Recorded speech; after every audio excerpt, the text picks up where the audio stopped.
vamos a encontrar con las definiciones. Tenemos que es un adolescente trabajador. El Ministerio de Trabajo y Previsión Social en su página establece lo siguiente. Adolescente trabajador es la persona física que con edad legal mínima presta sus servicios retribuidos subordinados a otra persona, a una empresa o institución. Si su edad es menor a la legal establecida, puede ser considerado trabajo infantil, el cual es ilegal. Y luego pues ellos agregan esto, que yo creo que pues, ya retiraron esta, pero por años ellos la definición. Dice, para laborar deberá tener permiso otorgado por el Ministerio de Trabajo. Eso ya no es cierto. Sabemos que esa es parte de la historia que quedó donde el Ministerio de Trabajo autorizaba a los menores. Y menores de 15 años no pueden trabajar. Es más, ellos lo dicen ahí. Si su edad es menor a la legal establecida, puede ser considerado trabajo infantil y es ilegal. O sea, ellos mismos admiten de que menos de 15 años no se puede autorizar. La Ley de Protección Integral de la Niñez y la Adolescencia, la famosa Ley Pina, en su artículo 73 también tiene una definición de lo que es un adolescente trabajador. A los que participan directamente en una actividad generadora de ingresos a nivel formal, informal o familiar. ¿Qué es el adolescente trabajador en el sector formal? Dice que ese que tenga más de 15 a 14 años, propongamos, mayor de 15 años que tenga como patrono a un empleador, ya sea individual o jurídico, o que labore en una empresa de acuerdo con las normas del Código de Comercio. Eso es lo que yo le vincula más el tema de la actividad comercial que la actividad laboral. ¿Qué es el adolescente en el sector informal? Esta definición me parece muy atinada a mí porque no está hablando únicamente de adolescentes, sino el adolescente que también puede trabajar con alguien que es trabajador informal, no adolescente, sino trabajador informal. Vea, el mayor de 15 años realiza actividades laborales por cuenta propia o para un patrono que desarrolla actividades comerciales sin sujetarse plenamente a la legislación tributaria y comercial del país. Esas son las tres definiciones que nos amplía el panorama para nosotros hablar del trabajador menor de edad. La capacidad, según el Código Civil, también nosotros muchas veces manejamos lo que es la capacidad absoluta y relativa. Claro, cuando hablamos de menores vamos a hablar de la relativa. Lo interesante de la relativa es de que en el artículo 259 del Código Civil dice los mayores de 15 años, o sea, de 14, o sea, son 15, tienen capacidad para contratar su trabajo y percibir su retribución convenida. Esa es la regla general y ya hemos platicado que el artículo 31 del Código de Trabajo establece que los menores de edad de 15 años pueden firmar su contrato de trabajo, recibir su retribución, pertenecer a un sindicato. La base legal para decir nosotros de que 15 años es la edad para trabajar en Guatemala, el convenio 138 de la Organización Internacional del Trabajo y el acuerdo ministerial número 260-2019, que es el procedimiento para la efectiva aplicación del convenio 138 de la Organización Internacional del Trabajo. Protección especial.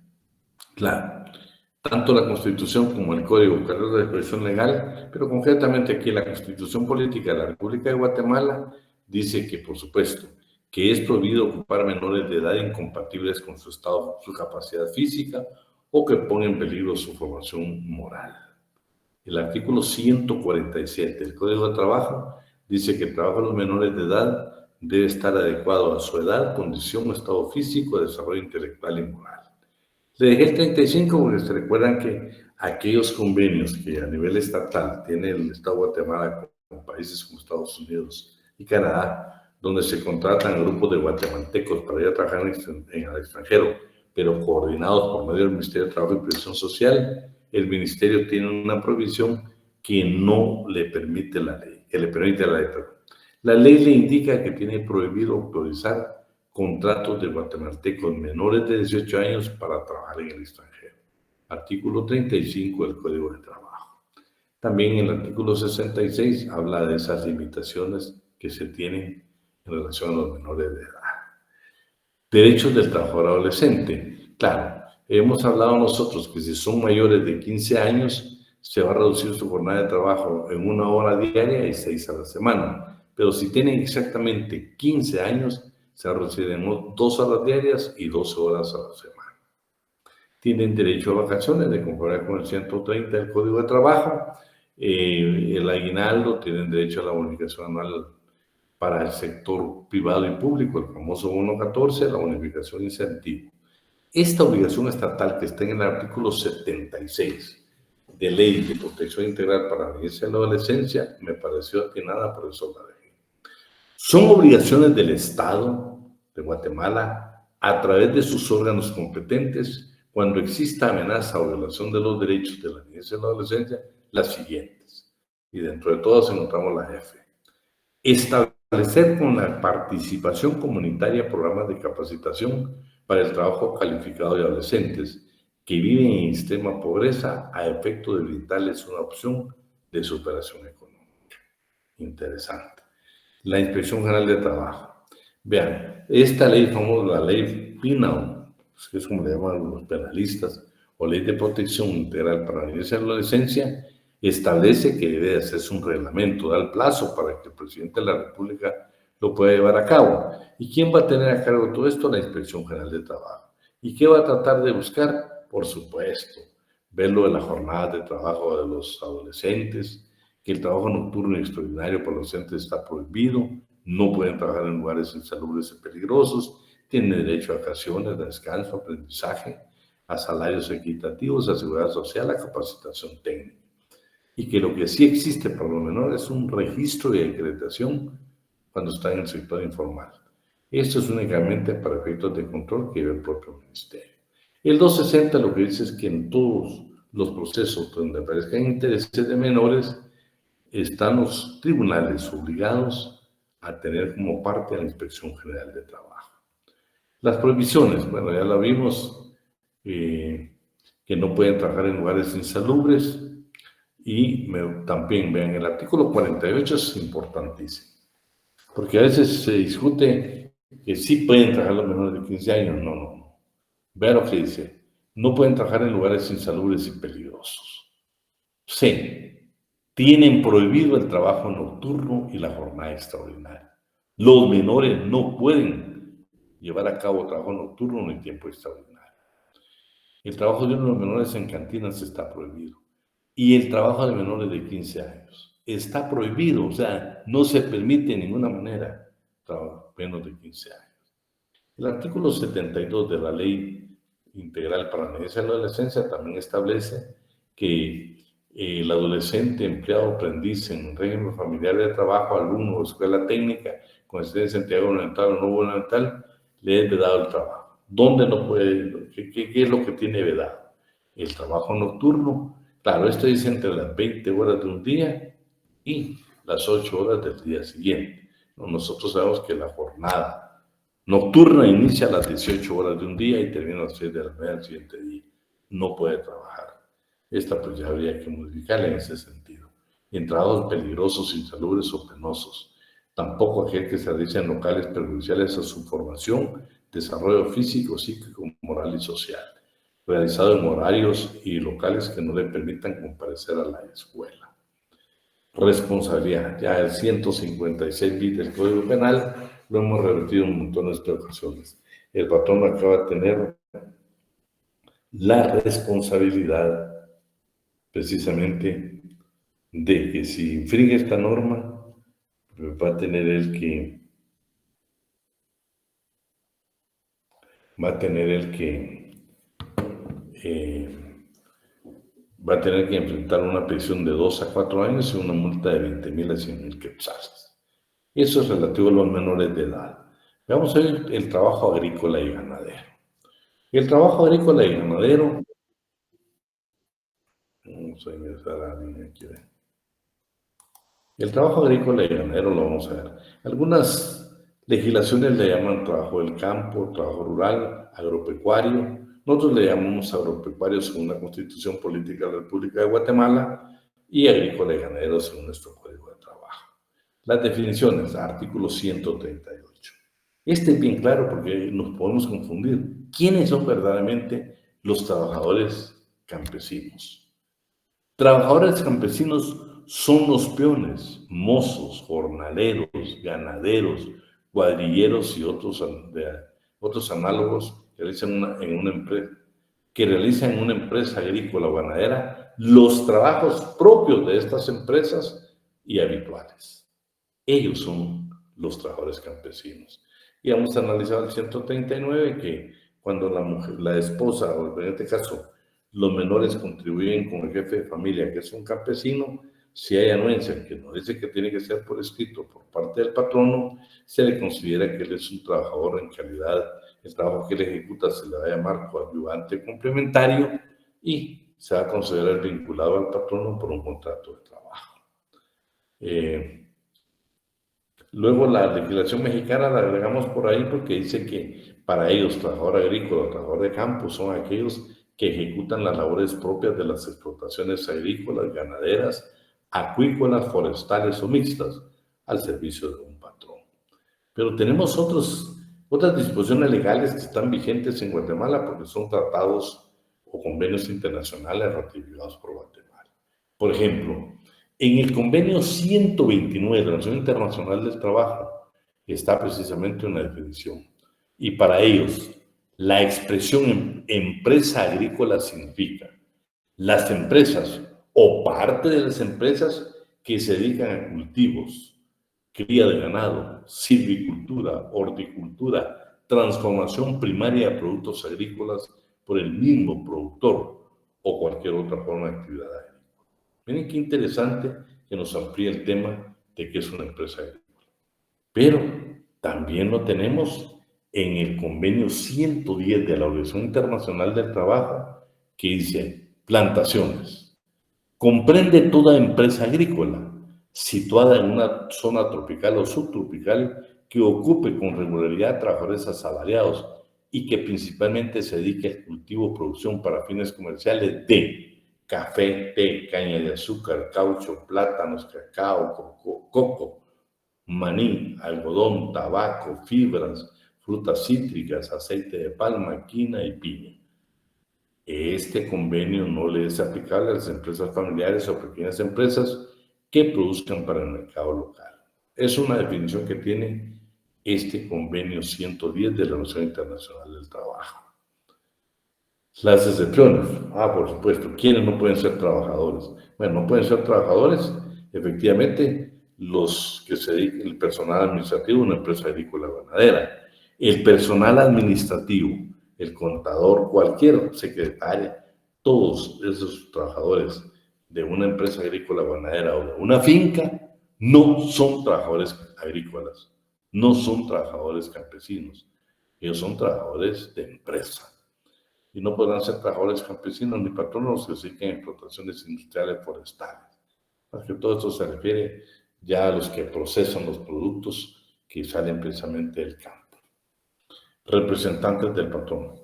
Le dejé lo que es un representante del patrono, la definición que hemos visto en su artículo 4 y que es un intermediario del artículo número 5. ¿Por qué? Porque ahora necesitamos analizar nosotros qué pasa con el representante, el intermediario del patrono en la empresa agrícola o ganadera. Artículo 141. Los representantes del patrono que dediquen al reclutamiento de trabajadores campesinos, además de la autorización que determina el artículo anterior, necesitan una carta poder suscrita por el patrono para ejercer sus actividades. Vean, todos los representantes o intermediarios que actúen para reclutar trabajadores agrícolas para un patrono determinado deben tener una carta poder suscrita por el patrono. Esa debe extenderse en duplicado porque una le queda al representante o al intermediario del patrono y la otra va a la Dirección General de Trabajo. Lo importante es que la que le queda al representante, al reclutador o al intermediario, esa necesita un visto bueno de la Inspección General de Trabajo. ¿Cuánto duran estas cartas poder? Un año. 2.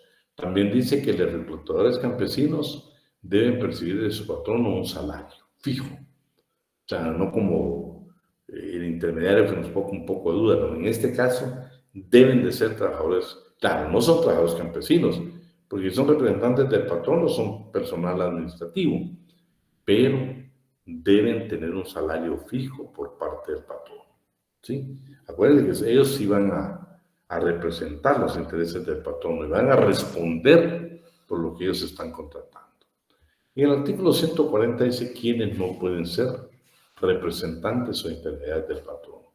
Los habilitadores de jornaleros, los que se dediquen a promover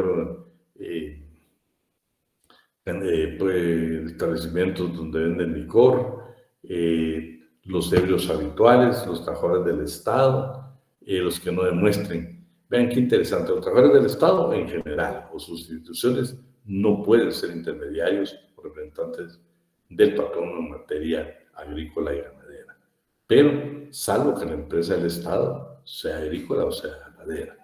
Y por último, dice que hay un requisito que deben de cumplir tanto el representante como el intermediario.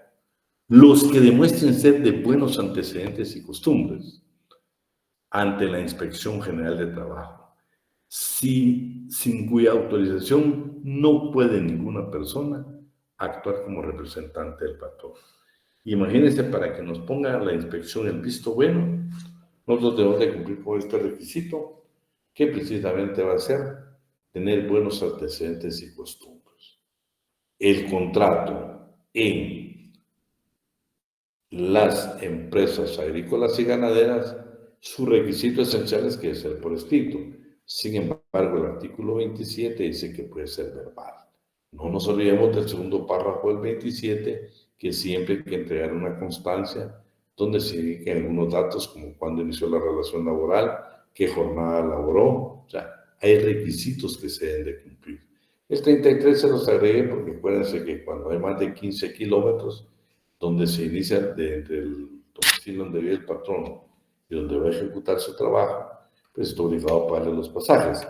Pero aquí lo interesante es dónde comienza la relación laboral, desde que comienza el viaje de ida. Obligaciones del patrón.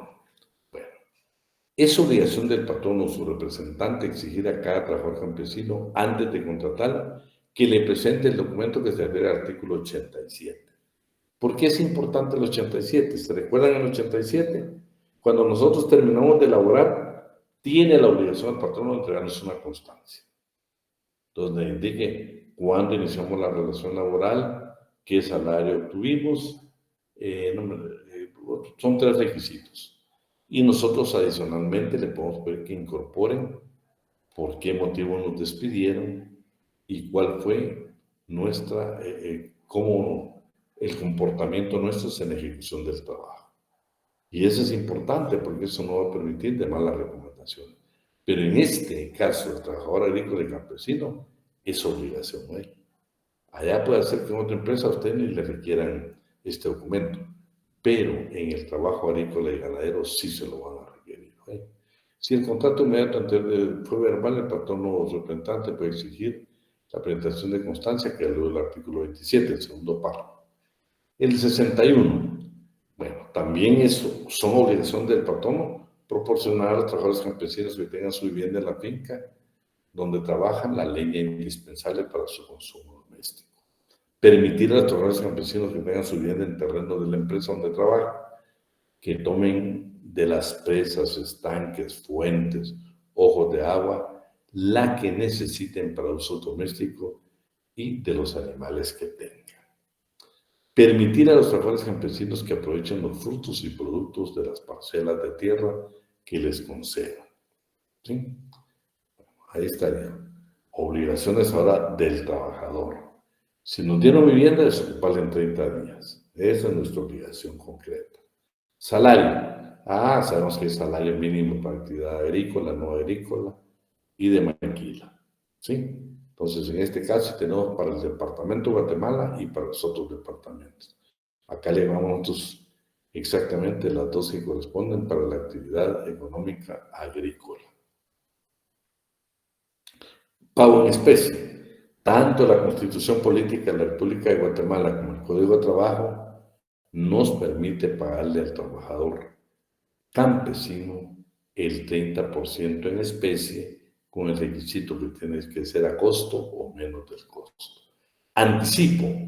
Le puse el 99 porque la ley sí permite los anticipos, pero por favor, en materia agrícola y ganadera, únicamente le podemos dar el equivalente a 15 días de salario. Si usted le da más de esa plata, no se va a considerar anticipo.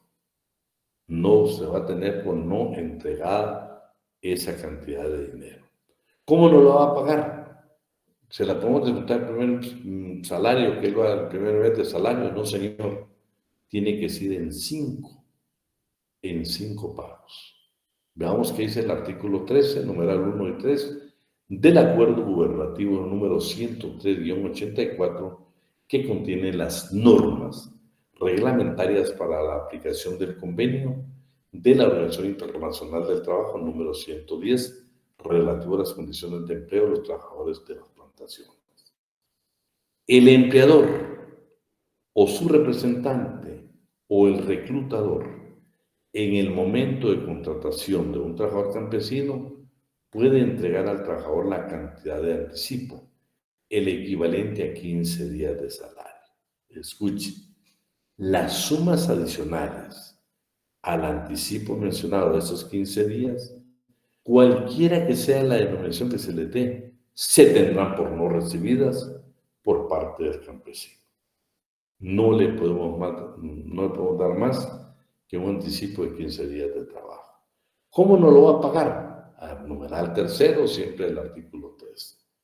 El monto del anticipo al salario lo amortizará el trabajador, el campesino, en 5 periodos de pago, cada uno por el valor del 20% de dicho anticipo. ¿Estamos? Segurísimo, es unas buenas preguntas para examen. Derecho de los trabajadores, el derecho a habitación.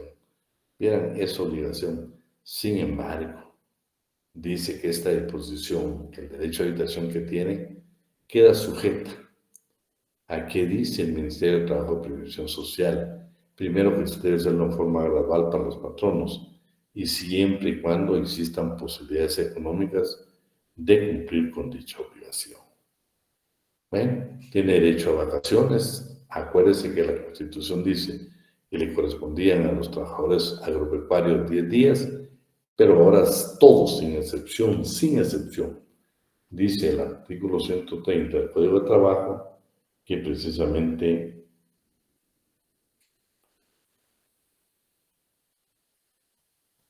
dice que a todos sin excepción les va a corresponder 15 días hábiles de vacaciones.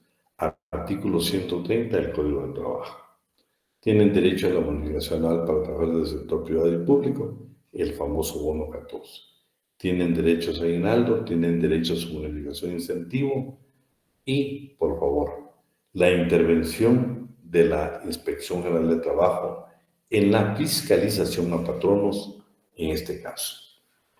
En la actividad agrícola y ganadera, en la actividad de campo, en la actividad rural, como le llaman los tratadistas, el convenio 129 de la Organización Internacional del Trabajo obliga a la Inspección General a lo siguiente. ¿A qué la obliga? A velar por el cumplimiento de las disposiciones legales relativas a las condiciones de trabajo y a la protección de los trabajadores en el ejercicio de su profesión, tales como las disposiciones sobre horas de trabajo, salarios, descansos semanales, vacaciones, seguridad, higiene, bienestar, empleo de mujeres y menores, demás disposiciones afines, en la medida que los inspectores estén encargados de velar por el cumplimiento de dichas instituciones. Proporcionar información técnica y asesorar a empleadores y a trabajadores sobre la manera más efectiva de cumplir con las disposiciones legales. Poner en conocimiento autoridad competente los defectos o los abusos que no estén específicamente cubiertos por las leyes, para someter a ella proposiciones y mejorar la legislación. Es un convenio ratificado por Guatemala. Es ley vigente en Guatemala. Lastimosamente, los inspectores en este sentido, pues yo creo que todavía aquí hay que trabajar muchísimo en Guatemala para que funcione la inspección en el trabajo en la agricultura. En su artículo número 8, el personal de la inspección en la agricultura debe estar compuesto por funcionarios públicos cuya situación jurídica y condiciones de servicio le garanticen la estabilidad del empleo, ni siquiera en un cambio de gobierno tienen derecho a mover a un inspector de trabajo en la agricultura. Artículo número 9. Los inspectores en la agricultura deben recibir formación adecuada. Claro, si es un trabajo específico, adecuada para el desempeño de sus funciones, y se deben tomar todas las medidas para proporcionarles formación complementaria apropiada en el curso de su trabajo. Artículo 143 del Código de Trabajo. Es obligación de la Inspección General de Trabajo instruir a los trabajadores campesinos en el sentido que deben exigir en defensa de sus intereses la exhibición de esa carta poder que se llama el artículo 141. Las autoridades departamentales y municipales deben cooperar con la inspección en cumplimiento de su obligación. Y este artículo, ustedes que para mí, a pesar de que tiene muchos años, este artículo, el día que lo apliquen, el día que se elaboren los reglamentos, yo creo que se va a proteger mucho al trabajador campesino guatemalteco. Por cierto, no deben ganar menos del mínimo que establece la ley. Pero miren lo que dice este artículo 144. Imagínense, del 138 al 144 son todos los artículos que nuestro Código de Trabajo tiene relativos al trabajo agrícola o ganadero. Por eso yo le indiqué recomendar otras disposiciones legales y especialmente 2 convenios internacionales para que tengamos un poco más de conocimiento del trabajo agrícola y ganadero. Pero vamos a leer el 144. Con el objeto de mejor aplicar los principios y disposiciones de este código a las empresas agrícolas o ganaderas y a los trabajadores campesinos, el organismo ejecutivo, mediante acuerdos emitidos por conducto del Ministerio de Trabajo y Previsión Social, debe realizar el presente capítulo sobre las siguientes bases. Los reglamentos respectivos pueden ser aplicables en toda la República o en parte de ella. Y en todo caso, se ha de dictar, siguen prohibiendo a patronos y trabajadores. Miren, este artículo quedó con la obligación del Ejecutivo de elaborar reglamentos a nivel nacional o bien por regiones. P. Dichos reglamentos deben emitirse tomando en cuenta los usos y costumbres de cada localidad y pueden aumentar las garantías mínimas del presente código, otorgar a los trabajadores campesinos, mejorar las prestaciones. Es más, dice que dependiendo de la situación económica, suministrar prestaciones a estos trabajadores tales como servicio médico y medicinas, viáticos, escuelas y maestros, gastos de función y de maternidad. Vean lo que quedó plasmado. Lastimosamente no existen esos reglamentos. Siempre que los mencionados reglamentos contengan alguna disposición relacionada con los servicios, con la parte de la seguridad social, pues debe requerirse la opinión y aprobación del Instituto Guatemalteco de Seguridad Social. No existen estos reglamentos. Y el último trabajo que vamos a ver el día de hoy es el trabajo a domicilio.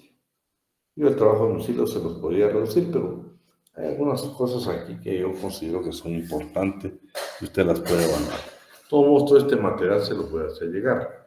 Y por favor, acuérdense que esta parte es la parte del examen final. Tenemos la etimología, pues usted la va a leer en su casa. La definición, la leemos varias veces, pero la vamos a volver a leer. Trabajadores a domicilio son los que elaboran artículos en su hogar. Eso es lo que dice nuestra legislación. Son los que elaboran artículos en el hogar, ¿sí? En su hogar, o en un lugar que ellos puedan elegir. Escúcheme, son los que elaboran artículos. Y es lo que hemos hablado en otras ocasiones, que en el segundo párrafo lo que establece es de que, si vamos a ver, si Catherine es el patrono y Adam Ortiz es el trabajador, Catherine me proporciona la materia prima, me da instrucciones cómo debo lavar el producto, yo lo termino de lavar y se lo regreso. Pero puede ser que un día llegue Catherine y me diga, mire, mejor lo voy a vender el producto, ¿verdad? Y ya cuando usted lo tenga terminado, me lo vende a mí. Eso está prohibido, es una simulación según nuestro Código de Trabajo y está prohibido. Aquí sigue existiendo relación laboral. Claro, Catherine me puede vender el producto, pero ya si yo se lo vendo a Carlos Alfredo, ahí sí ya es una actividad mercantil. Pero Uno de los requisitos esenciales es que yo, elaborando el producto, trabajador, se lo venda al patrón. Ese es un requisito ahí. Luego, el empleador. Pero como no tenemos en nuestro código una definición de lo que es un empleador, nos tenemos que ir a la recomendación 184 de la Organización Internacional del Trabajo. Y dice, la palabra empleador significa toda persona física o jurídica que de modo directo por producto de un intermediario esté o no previsto en la legislación nacional, da trabajo a domicilio a cuenta de esa empresa. Eso es importante. Patrono, según la legislación mexicana, es la persona que ha trabajado a domicilio, o sea que suministra o no los útiles o materiales de trabajo y cualquiera que sea la remuneración. Vea, todo eso nos amplía el conocimiento. Con nosotros es muy concreta la definición más que todo de trabajador, no de patrón. Trabajo a domicilio. La recomendación 184 dice, la expresión trabajo a domicilio significa, ¿sí? Significa el trabajo que una persona designada como trabajadora a domicilio realiza en su domicilio, en un lugar que él elija, pero que son distintos a la empresa donde funciona, un lugar distinto a la empresa, a cambio de una remuneración, con el fin de elaborar un producto, en el caso de Guatemala. Ya prestar un servicio, pues en Guatemala no habla de servicio, pero ya acuérdense que esta es una recomendación de la OIT, conforme a las especificaciones del empleador, independientemente de quién proporciona el equipo, materiales o elementos utilizados para ello. Pero también en una conferencia internacional llegaron a una conclusión: ¿qué es el trabajo a domicilio? De la Organización Internacional del Trabajo. Es aquel que se realiza por un empleador o contratista en virtud de un acuerdo, con arreglo al que se efectúa el trabajo, con el arreglo al cual se efectúa el trabajo al exterior de la empresa o taller. El lugar lo elige el trabajador, que es a menudo su propio hogar, por lo general sin fiscalización directa de quienes lo encargan. Lo que está indicando acá de que dice, señores, la definición más clara que no encontramos trabajo a domicilio es que el patrón no tiene su empresa, pero nosotros vamos a trabajar fuera de la empresa, en un lugar que nosotros vamos a elegir, que puede ser nuestra casa. Para que no nos confundamos, según la legislación guatemalteca, trabajo a domicilio es totalmente diferente de trabajo a familia. ¿Qué es trabajo a familia entonces? Artículo 129, segundo párrafo del Código de Trabajo. ¿Sí? Dice, trabajo de familia es aquel que se ejecuta por los cónyuges, los que viven como tales o sus ascendientes y descendientes en beneficio común. Esa es la diferencia. No trabajan para un patrón, trabajan en beneficio común en el lugar donde ellos habiten. Eso es el trabajo de familia. El contrato de trabajo a domicilio. ¿Qué es lo que debe contener? Bueno, primero, como regla general, debe ser por escrito. Segundo, debe de estipularse y, por supuesto, no le es aplicable lo que regula el artículo, pero tiene que ser por tiempo indefinido. Segundo, acuérdense que este no está sujeto a las limitaciones de la jornada de trabajo, ¿sí? Pero debe ser por tiempo indefinido. Tiene como objeto transformar los materiales en artículos determinados. No existe vigilancia directa o inmediata del patrón o su representante. El lugar de trabajo lo determina el trabajador. Tiene prohibida la simulación. La transformación de materiales en producto determinado debe entregarse al patrón. Y la dirección. Dice que aunque no hay fiscalización, pero se advierte que puede existir en el momento que nos entregan la materia prima y en el momento que nosotros terminamos el producto revisado.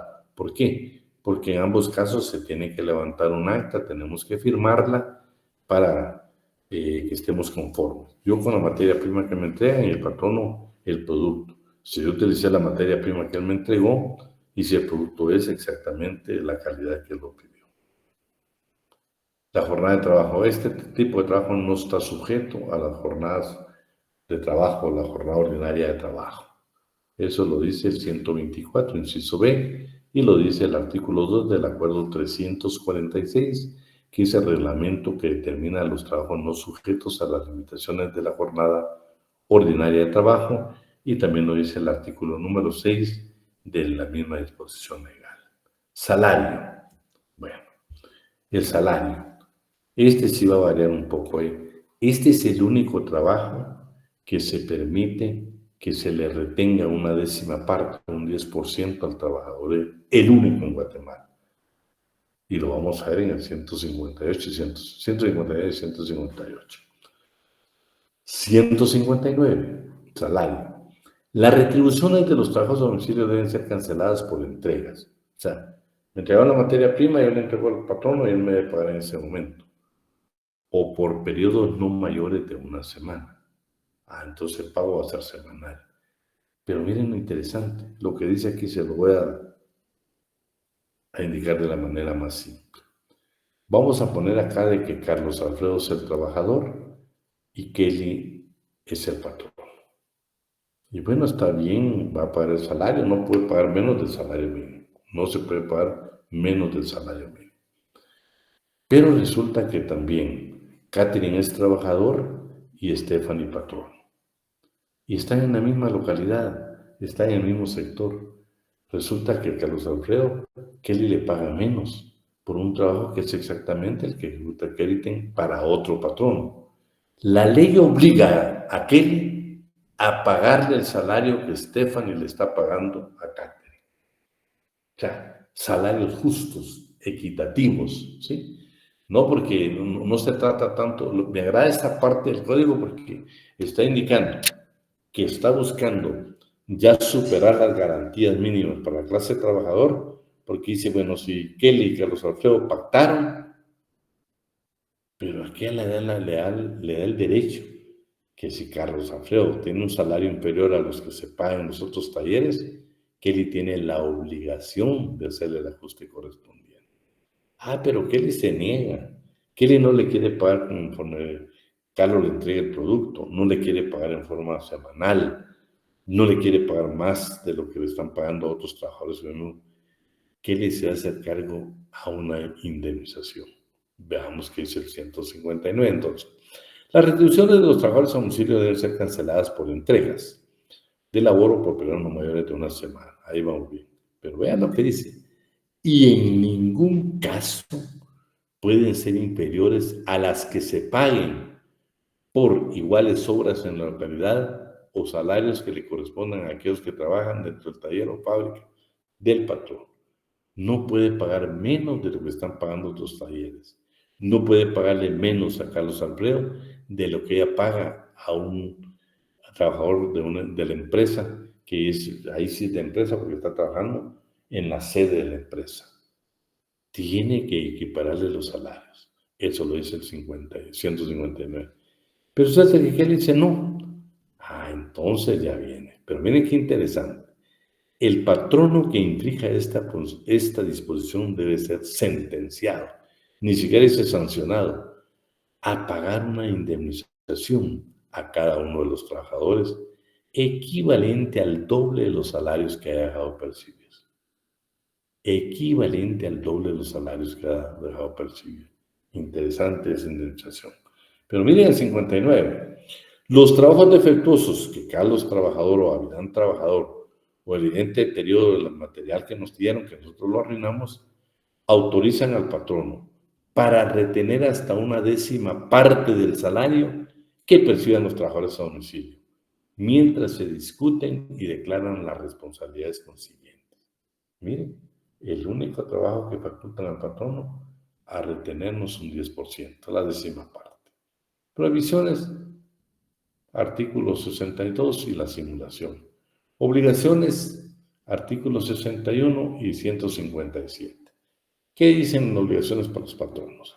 Dice el artículo 157 del Código de Trabajo que está obligado a llevar un libro, ¿sí?, que debe ser autorizado, sellado y autorizado por la Dirección General de Trabajo, donde va a anotar nombres y apellidos de los trabajadores, dirección donde viven, cantidad y naturaleza de las obras, cantidad, calidad y precio de materias primas, la fecha de entrega de la materia prima y también del producto determinado, el monto de las correspondientes remuneraciones. Además debe hacerlo en comprobantes de duplicado para que le quede uno a cada parte. También dice que si hay una enfermedad infecto-contagiosa en el lugar donde estamos ejecutando el trabajo que puede ser nuestra casa, pues tenemos derecho a que el patrono nos otorgue el permiso respectivo. Las condiciones higiénicas. Nunca se les olvide en cualquier clase de trabajo, ya en el ejercicio de su profesión, verificar el acuerdo gubernativo número 229/2014, que es el Reglamento de Salud y Seguridad Ocupacional. Pero el artículo 60 del Código de Trabajo también establece lo siguiente. Las autoridades sanitarias o de trabajo, bueno, todo está hablando de autoridades sanitarias y de trabajo, deben prohibir la ejecución de labores a domicilio mediante notificación formal que va a hacer el patrono y el trabajador cuando el lugar impere en condiciones marcadamente de higiene o en su caso exista tuberculosis o enfermedad infectocontagiosa. Miren la potestad que tiene el Ministerio de Trabajo y Previsión Social y el Ministerio de Salud y Asistencia Social de suspender las labores en el trabajo a domicilio cuando en el lugar donde se ejecutan existan ¿sí? Condiciones antihigiénicas o bien enfermedades infectocontagiosas, por supuesto, puede ser también tuberculosis, pero tienen esa potestad, claro, a través de una notificación formal. La inspección del local debe ejecutarse, se ejecutan las labores, debe notificar al patrono y trabajador. Las autoridades deben verificar la existencia de condiciones antihigiénicas, la obligación de desinfección del lugar. Laborantes de empresa. Bueno, ¿por qué podemos dejar de ser nosotros trabajadores trabajadores a domicilio? Por lo siguiente, artículo 160 del Código de Trabajo. El patrono, a quien 10 o más trabajadores a domicilio le soliciten un local para sus labores, vean, de Stephanie, Kelly, Carlos, Avidán, Juan, 10 trabajadores que trabajamos para este mismo patrón y que trabajamos a domicilio, resulta que les vamos a indicar y le vamos a solicitar, ya no queremos trabajar en nuestra casa o en el lugar donde estamos ejecutando este trabajo, necesitamos que usted nos dé un local. Si somos 10 trabajadores, dice la ley, él está obligado, no es potestad, está obligado a proporcionar. Pero nosotros desde ese momento dejamos de ser trabajadores a domicilios y nos convertimos en trabajadores de empresa. Artículo 160, segundo párrafo del Código de Trabajo. El patrono a quien 10 o más trabajadores a domicilio le soliciten local para sus labores está obligado a proporcionárselos, quedando en este caso dichos trabajadores como laborantes de empresa. Dejamos de ser precisamente trabajadores a domicilio. Los elementos, pues eso usted lo va a ver en la comunidad de su casa, ¿ve? Me interesa, tal vez, bueno, solo vamos a ver algunos elementos. El control por escrito, la entrega de materia prima, producto terminado. El trabajo a domicilio no puede ser ejecutado en ubicaciones donde vive persona con enfermedad transmisible. Todo artículo fabricado debe llevar una etiqueta. El empresario a domicilio es considerado patrono. Debería establecerse en el contrato los mecanismos para solución de conflictos. El trabajo tiene fuerza legal y constituye experiencia laboral. O sea, ya que nosotros trabajamos a domicilio un año, ya es una experiencia laboral que puede ser valedera en cualquier otro tipo de empresa. Las instrucciones se deben dar en idioma español, de comparar con el artículo 9 del Código de Trabajo. Se deben optar programas para evitar cualquier forma de trabajo infantil. Debe considerarse la formación y adiestramiento para el trabajador. Debe crearse un órgano tripartito, trabajador, patrono y Estado. Debe establecerse jornadas y horarios de trabajo. Ofrece autonomía a los trabajadores. El patrono tiene mayores ventajas porque evita pagar renta, mayor flexibilidad y disponibilidad para contratar al trabajador sin importar el lugar donde se encuentre. Debe regularse la utilización de determinadas sustancias que puedan provocar enfermedades a los trabajadores. El trabajo a domicilio por parte de los trabajadores requiere pericia que permite confianza al patrón. El trabajador puede laborar para varios patronos. El problema de la vivienda inadecuada puede producir los siguientes problemas. No se tiene separación entre el espacio destinado a vivienda y el espacio laboral. Muchas veces los techos dañados pueden producir inundaciones y afectar la materia prima.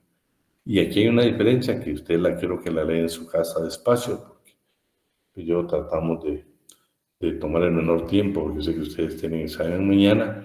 Aquí hay una diferencia entre trabajadores a domicilios independientes.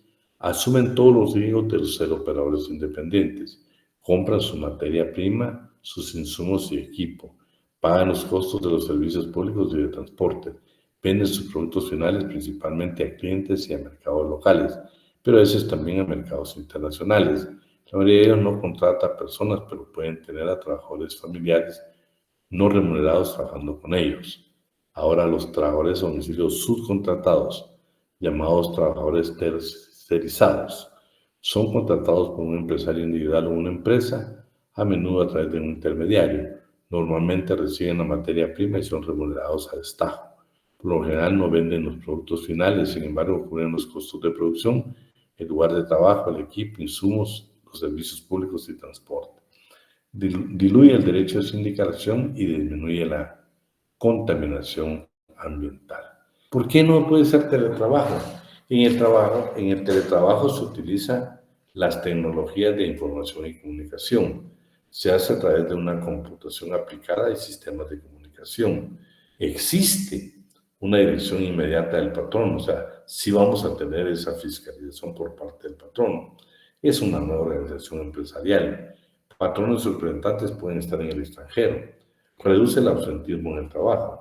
Mejora la cantidad y calidad de producción. Este es el teletrabajo. Entonces nunca puede ser el trabajo a domicilio. ¿Por qué? Yo le hice énfasis. ¿Cuál es el trabajo a domicilio en Guatemala? El elaborar artículos en la casa o lugar donde nosotros los trabajadores elijamos. Es diferente totalmente al teletrabajo. ¿Sí? Bueno, no sé si hay alguna pregunta con el tema. Corrimos un poco porque yo sé que pues, ustedes tienen examen mañana. Si no hay preguntas, pues lo vamos a dejar hasta ahí. Nada más deseando lo mejor de los éxitos en los exámenes que ustedes inician mañana y, por supuesto, mejor éxito deseándoles el día 2 de mayo, que nos toque el examen de Derecho Laboral. Pues ya el material ya estamos terminándolo de depurar para que ustedes ya lo puedan tener esta semana y si Dios nos lo permite, pues nos vemos el día 2 de mayo en nuestro examen. Quiero decirles que después del 2 de mayo nos quedan únicamente 3 clases para el examen final, 3 clases hoy. Y yo si quisiera, y con mucho respeto, les quiero pedir que estén con nosotros. Yo termino la parte de el licenciado le vamos a hablar un poquito sobre la ley de servicio civil y lo último son el régimen disciplinario. Yo puedo mandarles el material, pero queremos asumir nuestra responsabilidad, nuestra obligación como docentes de poderlo terminar. Así de que muchos éxitos a partir de mañana, especialmente en el día que nos toca derecho al trabajo. Licenciado, gracias. Gracias, licenciado. Gracias, un abrazo. Vic, buenas noches. Buenas noches, dime. Perdone, solo 2 consultitas. Una. Los temas vistos hoy es parte de la evaluación del examen final o entra también para esta segunda final. Final. A partir de lo que vimos de la prescripción es para el final. Ok, ¿vamos a tener clase virtual el viernes, Vic?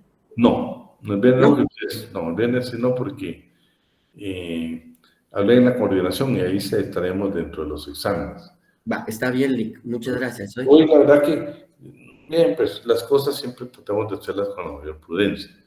Yo entiendo que dice que durante los periodos de vacaciones no va a haber clases, pero exactamente para el quinto semestre los exámenes comienzan mañana.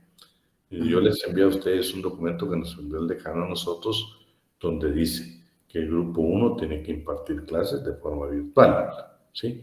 No, por favor, no es una pesadez de parte mía, sino que me doy derecho laboral. Yo soy el que tengo que dar el ejemplo de cumplir con mis obligaciones. A mí la universidad me paga por dar clases y eso tengo que hacer. No es carga ni que yo quiera presionar a nadie, no, por favor. Miren, en que sea breve, pues tomamos 50 minutos hoy y salimos de esta clase. y de veras, de todo corazón, desearles el mejor de los éxitos. Un fuerte abrazo. Pasen feliz noche. Gracias, licenciado. Feliz noche, licenciado. Licenciado, buenas noches.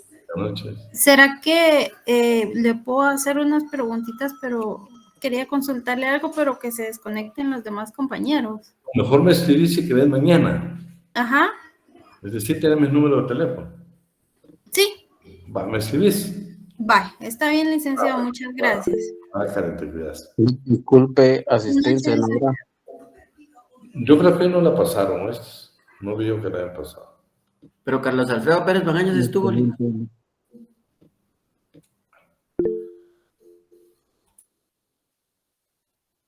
Buenas noches, licenciados. Sí, Bueno. le tengo el formulario, pero no lo pasé. No sé si lo paso aquí rápido o se los paso. Pasalo y si no, lo pasamos al grupo. Ah, ¿está bien? Va, pues, Catherine. Gracias, Catherine. No, también. Ay, también conforme lo de la recopilación de las asistencias, se las mando por WhatsApp también. Sí, mandame. ¿Está bien? Bueno, te cuidan. Gracias, feliz noche. Gracias, Catherine, te cuidas. Feliz noche, licenciado. Gracias, Lorena. Relic, buenas noches. Gracias, Eric. Buenas noches, maestro. Gracias, Eduardo, te cuidas.